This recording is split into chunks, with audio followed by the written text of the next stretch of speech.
Tout ce que vous avez à faire pour participer, c'est d'être abonné à la chaîne. N'hésitez pas non plus à liker la vidéo et à activer la cloche des notifications. Voilà, comme ça. C'est parti.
Ce matin, et je sais que beaucoup d'entre nous ne sont pas encore là, mais toi qui es déjà là, la Bible dit, si vous réunissez comme cela, 2 ou 3, au nom du Seigneur Jésus, le Seigneur est avec vous. Amen. Et nous savons que le Seigneur est ici. Si tu es là, tu peux encore dire Amen. Amen. Voilà, merci de mes frères et sœurs. Déjà, vous éteignez vos téléphones ou vous les mettez en mode de silence. Et surtout, vous surveillez les enfants et ne donnez pas accès au diable. C'est-à-dire, ne soyez pas distraits, que vous donnez ces moments au Seigneur pour 3 choses. D'abord, votre cœur, pour saisir la parole qui va sortir du haut de la chair. vos yeux pour être concentrés. C'est-à-dire vous regardez devant, vous regardez vers le nom de Dieu. Et troisièmement, vos oreilles est très important pour écouter. Le diable vient souvent lorsqu'on commence à prêcher, il fait circuler vos yeux. Vous regardez ceux qui entrent, ceux qui parlent, et vous parlez aux autres. Donc vous êtes distrait pendant que la parole de Dieu est prêchée. La Bible dit dans son palais que tout le monde reste silencieux. Quand le Seigneur est là, on doit garder un profond silence parce que le moment où les rois parlent. Est-ce que quelqu'un peut dire Amen? Et ce soir, j'ai un message très important. Il y a quelque chose que le Seigneur a préparé pour vous transmettre ce soir. Et j'ai pris que les paroles qui sortiront de la bouche de l'homme de ce soir soient une bénéfice, soit une bénédiction, soit un gain, une grâce pour chacun parmi vous. Le thème de ce soir, je l'intitule « Il y a une vie après ça ». Amen. Il y a une vie après ça. C'est notre thème de ce soir. Nous prenons le livre de Genèse, chapitre 23. Nous commençons Genèse, chapitre 23, le verset 3 jusqu'au verset 4. Vous savez que nous respectons la parole du Seigneur, vous savez des coups.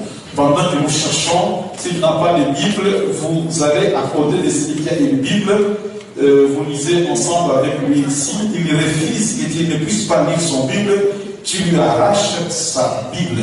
Genèse chapitre 23, le verset 3 jusqu'au verset 4. Genèse 23, le verset 3 jusqu'au verset 4. Et enfin, il y aura notre frère Jean-Pierre qui va encore nous lire Genèse chapitre 25, le verset 1 jusqu'au verset 2. Genèse 25, 1 jusqu'au verset 2.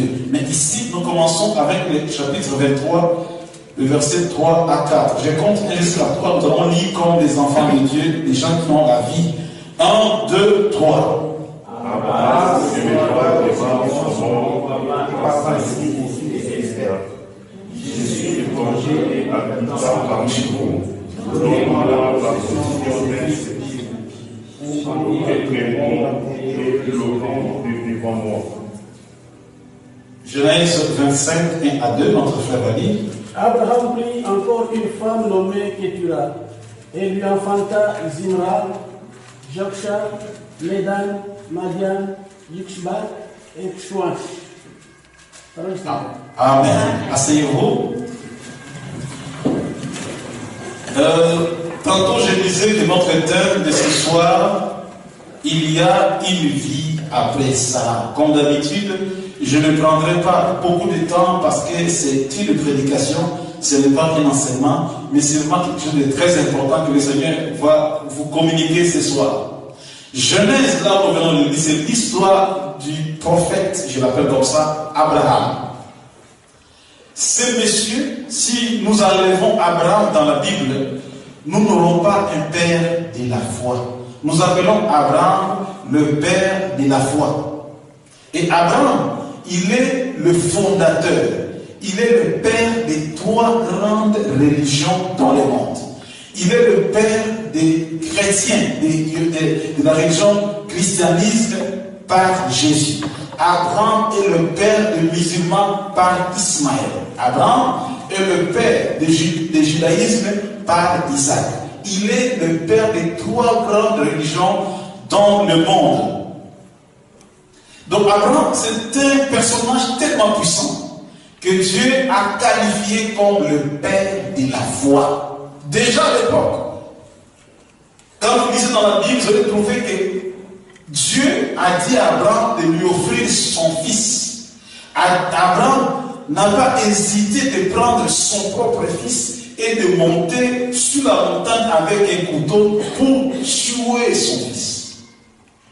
Et quand vous lisez Paul plus tard, Paul dit ceci dans le livre des Romains, il dit Abraham, en prenant son fils, en allant sur la montagne pour tuer son fils, mais dans son cœur, Abraham savait que Dieu était capable de ressusciter son fils. Amen.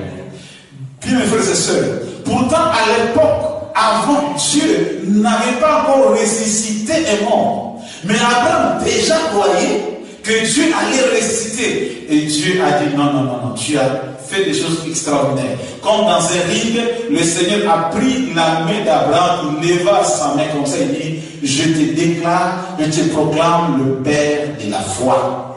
Alors je dis à quelqu'un ce soir, tu peux croire au-delà de ce que Dieu a parlé, au-delà de ce que le pasteur a prêché, tu peux croire au-delà de ce que Dieu a fait aux autres, tu peux croire que Dieu peut faire plus. Amen. Vous connaissez une femme qui avait la perte de sang, on ne lui a jamais parlé que le vêtement du Seigneur peut guérir, mais elle a cru à ce qu'il n'a pas encore entendu.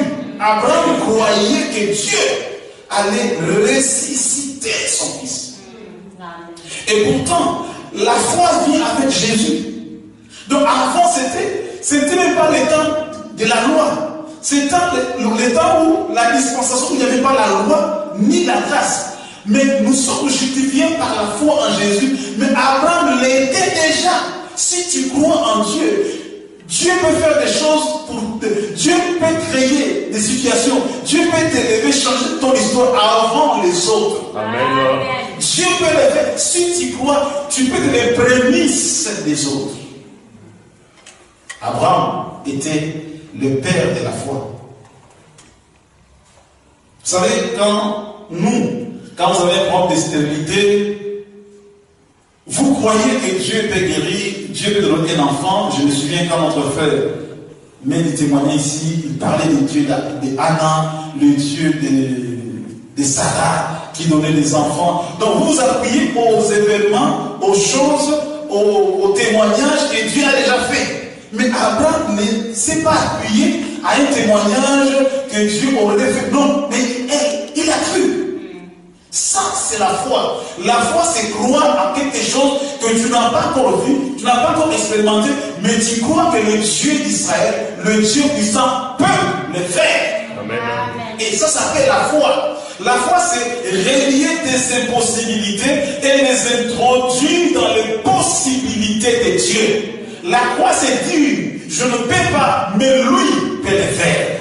Je suis limité ici, mais lui n'est pas limité. La foi, c'est croire en la puissance de Dieu. Et Abraham a cru. Il est aujourd'hui appelé le père de la foi. Bien, mes frères et sœurs, Abraham, quand vous lisez son histoire, il n'était pas vraiment juif. Abraham vient de très loin. Dans sa contrée, dans sa famille, son père était idolâtre. Dans sa famille, c'était des magiciens, des sorciers. Mais Dieu a tiré Abraham dans cette famille-là, où les gens étaient idolâtres, les gens étaient païens, où il y avait de la magie, il y avait de la sorcellerie. Dieu tira Abraham de là. Et il dit, je te ferai un homme grand. Je leverai ton nom. Peu importe d'où tu viens. Peu importe ce que tu es, peu importe la famille, ça peut être une famille de la pauvreté, une famille qui a plein de liens, une famille qui a la sorcellerie, peu importe, si tu as un plan merveilleux avec toi, il te tire là où tu es.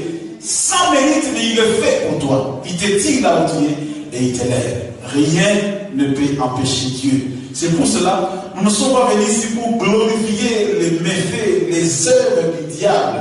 Nous ne sommes pas venus ici pour dire que, Satan est puissant. Non, je sais qu'il peut faire des choses, mais notre Jésus, notre Seigneur, il est tout puissant. Nous devons croire comme Abraham. Et la Bible dit plus tard, Abraham a eu sa femme au nom de Sarah. Sarah, c'est l'histoire d'Abraham. Il avait presque 100 ans. Sa femme était déjà faible, avancée en âge. Elle ne pouvait plus avoir d'enfant. Mais Dieu a dit, ta femme aura un enfant. Et vous connaissez l'histoire. Plus tard, cette femme a donné un enfant au nom d'Isaac. Isaac, ça veut dire souris. Quand c'était dur, c'était tellement triste, Dieu venait avec les sourires. Je prie que le Seigneur donne les sourires à quelqu'un ce soir. Là où les choses étaient tellement, là où tu as tellement pleuré, l'ange du Seigneur vient pour te dire c'est le temps de sourire. Marie était tellement dans l'angoisse parce que Marie, ça veut dire mal ou bien douleur ou bien amertume. Mais l'ange vient lui dire c'est le temps de sourire. Tu es élu parmi beaucoup, tu as reçu la grâce. Sarah a un enfant, on donne le nom de l'enfant Isaac, et quand vous lisez la Bible, plus tard, Sarah va mourir. Là, je vais entrer maintenant dans ma prédication. Sarah meurt. Sarah, c'était l'histoire d'Abraham. C'est la joie d'Abraham. C'est le témoignage d'Abraham. Donc, quand Abraham veut parler de Dieu, il dit voilà ce que Dieu a fait. Il montre Sarah. Sarah, c'est le parcours même d'Abraham.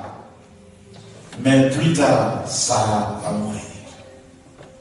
Ce qui était sa joie, ce qui était son témoignage, ce qui était sa fête est parti.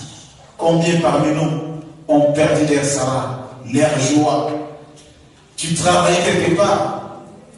Tu as eu une promotion, du coup, on vous dit, c'est fini avec le travail. Ce qui était important, ce qui était votre joie, et c'est fini, c'est parti. Beaucoup de gens ont perdu leur maman, leur papa, leurs enfants. Du coup, ce qui était important, c'est parti. Il y a beaucoup de gens qui étaient libres, qui marchaient. Ils sont des innocents. On les a ravis cette liberté. Ils sont dans des prisons. Ils disent, mais j'étais libre, on m'a ravi. Quelque chose qui est parti.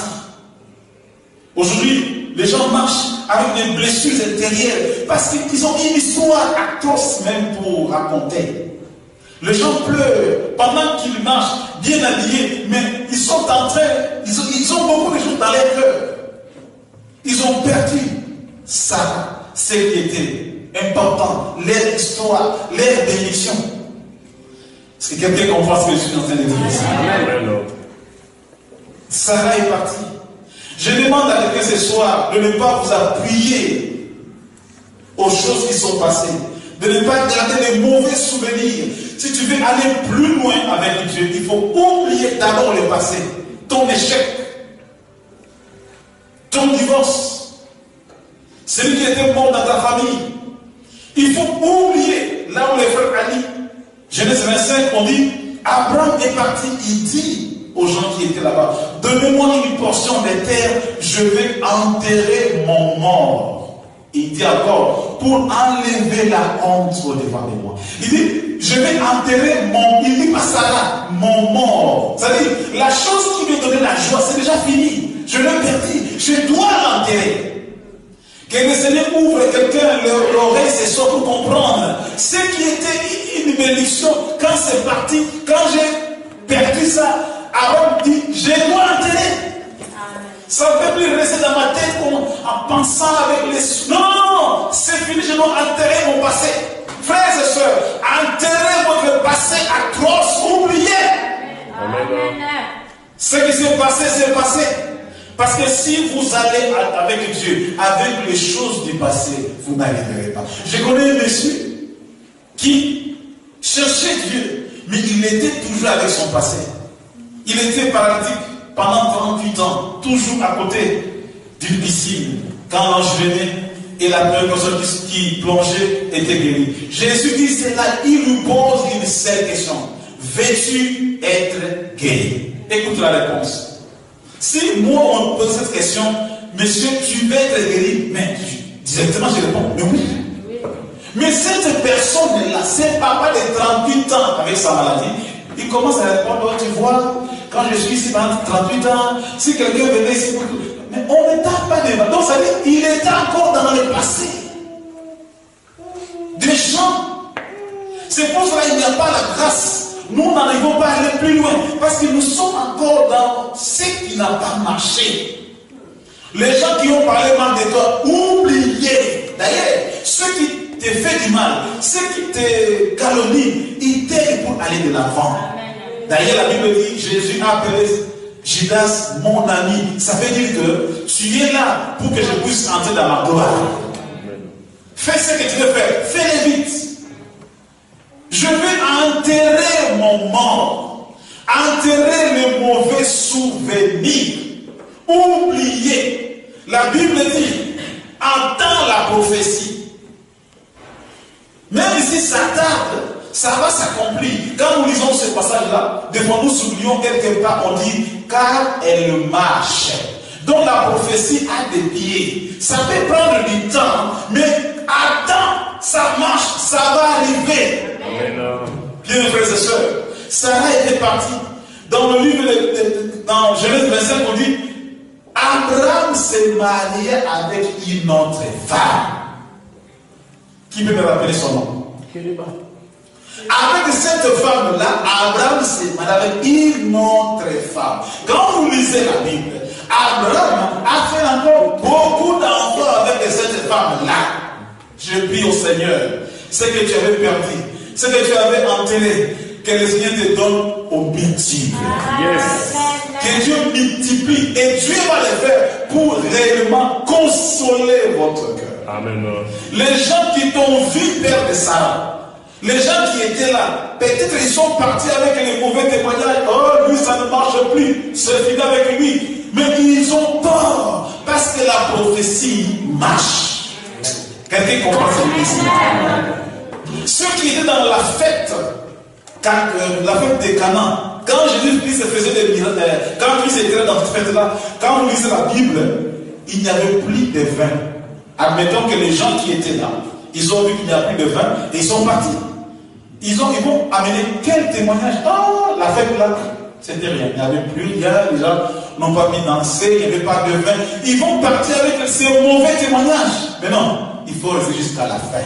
Ceux qui parlent là, ils seront confondus. Les gens qui sont partis disent, oh, la fête, il n'y avait plus rien.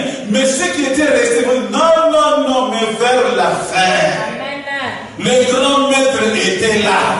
Vers la fin, nous avons bu le vin. C'était le meilleur vin. Vers la fin, quelque part, ça tarde encore, mais ça viendra, mon frère, ma soeur. Alors les gens qui seront avec toi, ils diront aux autres qui ont un mauvais, qui sont partis avec le temps, au moment où tu souffres, ils vont leur dire, eh bien, Dieu a fait de grandes choses.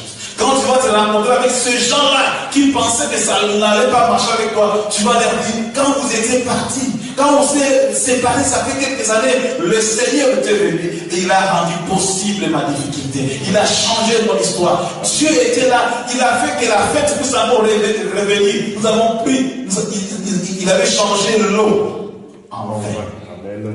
Frères et sœurs, enterrez votre mort. Il faut enterrer. Il dit quoi? Pour enlever l'opprobre. Ne marchez jamais avec... D'ailleurs, notre Dieu, c'est un Dieu futuriste. Quand il t'appelle, il te dit, je te bénirai. C'est au futur. Il ne regarde pas ton passé. Non. Si ça va marcher, ce n'est pas son problème. Mais regarde là où Dieu t'amène. Ne regarde pas ce que tu avais manqué hier. Mais demain, il va faire des grandes choses. La femme que les pharisiens amenaient pour lapider, elle était là. Dieu me dit, Christ me dit, moi, je ne te rappelle pas tes fautes. Moi, je ne te condamne pas. La Bible dit, ne vous souvenez pas des événements passés, mais regardez, voyez ce que Dieu va faire. Je réveille. Je communique à une soeur, à un frère, l'espérance, la confiance que ça peut marcher demain, que tu peux récupérer quelque chose que tu as perdu. Après ça, la vie. Amen. Il y a la vie continue. Même après ça, la vie continue. Dis à ta soeur, à ton frère, il y a une vie après ça. Il y a une vie après ça. Très souvent, les diables nous disent, mais c'est fini. Hein? Ce que tu as, comme là, c'est fini. Maintenant, le papier, maintenant, tu es dans les dettes. Maintenant, non, ce n'est pas encore fini. Amen. Même si si je perdis ça, mais ce n'est pas encore fini. Pendant que je parle, le Saint-Esprit insiste encore parce qu'il y a quelqu'un qui est là, qui a un problème. Ce n'est pas encore fini. Amen. Si tu n'es pas encore mort, il y a encore de l'espérance. Amen. Après ça, il y a encore une vie. Oui, Sarah était partie. Les gens qui voyaient toujours Abraham avec Sarah, mais ce jour-là, ils n'ont pas vu Sarah. Mais le grand témoignage, Abraham venait encore avec une grande famille. Une autre femme. Et d'ailleurs, avec Sarah, ils ont fait 25 ans. Après la promesse de Dieu pour avoir un enfant. Mais quand il s'est marié avec cette femme-là, mais c'était quelques mois. Frère, tu vas récupérer au plus vite que possible tout ce que tu avais perdu. Amen. Si tu le crois, tu peux encore dire Amen. Amen. Et la Bible dit, Abraham voulait enlever l'opprobre, voulait continuer avec la vie. Abraham croyait que Dieu peut encore changer son histoire. Dieu peut encore guérir. Dieu peut encore bénir. Dieu peut encore élever, même si j'étais par terre dans la boue. Dieu peut encore me relever de la boue. Abraham croyait encore. Quand nous sommes dans la boue, dans la saleté, par terre, le diable nous dit, tu ne vas plus être libre. Mais Abraham croyait, même avec ça, même après ça, Job disait, même tout est parti. Même si dans les cendres, je sais que mon Rédempteur s'élèvera. Je sais. Et quand vous lisez la Bible, Job avait tout récupéré. Il y a une vie après ça. Amen. Amen. Je ne connais pas ton histoire. Je ne connais pas ton grand souci. Ce qui te ronge. Je ne sais même pas. Mais pendant que je prêche, que le Saint-Esprit te console et que tu ouvres les yeux, tu puisses comprendre qu'il y a encore une bénédiction, il y a encore une vie, il y a encore une grâce. Nous avons les yeux fermés pendant que nous demandons à Dieu de consoler nos cœurs. Nous disons au Seigneur que son huile puisse réellement guérir nos blessures intérieures. Nous ouvrons les yeux spirituels vers le Seigneur pour lui dire, Seigneur, nous croyons que tu peux changer mon histoire. Je crois que tu peux faire quelque chose. Même après ça, la vie continue. Tu vas encore faire des choses dans ma vie. Prions le Seigneur. Alléluia. Merci Jésus.